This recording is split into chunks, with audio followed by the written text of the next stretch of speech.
Kita berdoa, kasih karunia dan damai sejahtera dari Allah Bapa dan dari anaknya Tuhan Yesus Kristus menyertai kamu sekalian. Amin. Saudaraku, dalam nama Tuhan Yesus Kristus, firman Tuhan bagi kita hari ini yang tertulis dalam Kisah Para Rasul 16 ayat 25. Tetapi kira-kira tengah malam Paulus dan Silas berdoa dan menyanyikan puji-pujian kepada Allah, dan orang-orang hukuman lain mendengarkan mereka. Alai Maria tonga borngini martangi yang masih Paulus do si Silas memuji di patangi-tangi akka natar hurungi. Demikian firman Tuhan. Saudaraku, saya mau membuat judul renungan kita hari ini adalah teruslah berkarya.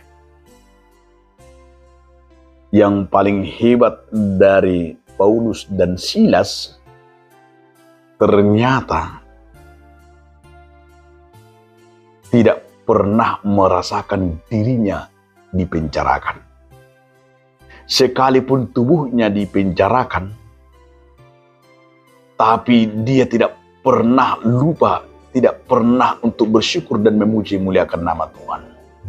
Yang paling hebat di dalam penjara itu tengah malam, Paulus dan Silas di dalam penjara itu, kita melihat bahwa dia terus berdoa. Dan orang-orang yang di penjara itu melihat itu. Melihat peristiwa yang sangat luar biasa itu, apa yang kita lihat? Ternyata orang-orang yang dipenjarakan itu tidak hanya sekedar melihat, tetapi orang yang dipenjarakan itu menjadi orang yang percaya kepada Yesus Kristus. Akhirnya orang yang dipenjara itu juga bersyukur dan mau berdoa dan mau didoakan dan mau menerima firman Tuhan dan mau menerima Yesus Kristus. Coba kita bayangkan. Kenapa saudaraku? Karena bahwa Paulus sendiri dan Silas sekalipun tubuhnya dipenjarakan, tapi bukan berarti dia jadi tidak berkhotbah. Jadi tidak setia kepada Tuhan. Paling hebat, dia tidak pernah merasakan dirinya itu dalam penjara itu bahwa dia sudah kalah. Tapi dia anggap bahwa penjara itu adalah bagian daripada kehidupan orang beriman. Sekalipun tubuhnya dipenjarakan, tapi imannya, rasa pelayanannya tidak pernah terkungkung dan tidak pernah terpenjarakan. Itu yang paling luar biasa. Itu justru dipakai dia sebagai kesempatan berdoa dan memuliakan Tuhan di tengah-tengah penjara itu. Dan ternyata terbukti orang-orang di sekitarnya melihat mereka. Dan itu yang paling hebat. Dia terus berkarya sekalipun di penjara. Apakah kita mampu seperti itu? Dia dipenjarakan bukan karena jahat, saudaraku. Bukan karena kejahatan yang dia lakukan. Tapi karena kebenaran dan karena dia setia.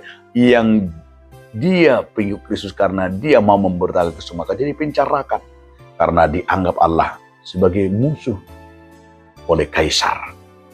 Maka dia dipenjarakan. Tetapi yang paling luar biasa lagi, saudara-saudaraku dalam nama Tuhan Yesus Kristus. Dan itu tidak membuatnya terburuk dan tidak membuatnya terkungkung, tapi justru penjara itu merupakan sebuah batu loncatan baginya untuk memberitakan firman Tuhan, untuk menceritakan Yesus Kristus sebagai juru selamat.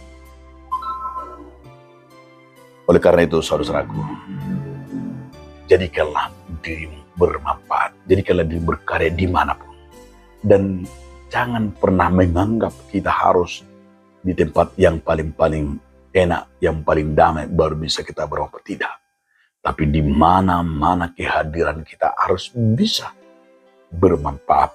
Di mana-mana kehadiran kita harus bisa mengubah, dan di mana-mana kehadiran kita harus terlihat.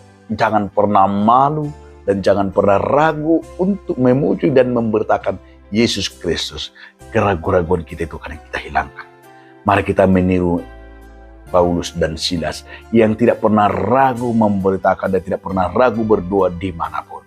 Jangan pernah kamu ragu berdoa di rumah makan karena itu rumah makan Padang. Jangan kamu takut berdoa karena itu adalah rumah makan yang tidak satu agama dengan kita. Itu pasti. Jangan pernah ragu bahwa kita jangan pernah dengan takut untuk memberitakan Yesus. Dan harus kita menjadi seperti Paulus, contoh dan teladan dan dapat mengubah dunia ini ke arah itu untuk percaya kepada Yesus Kristus. Amin.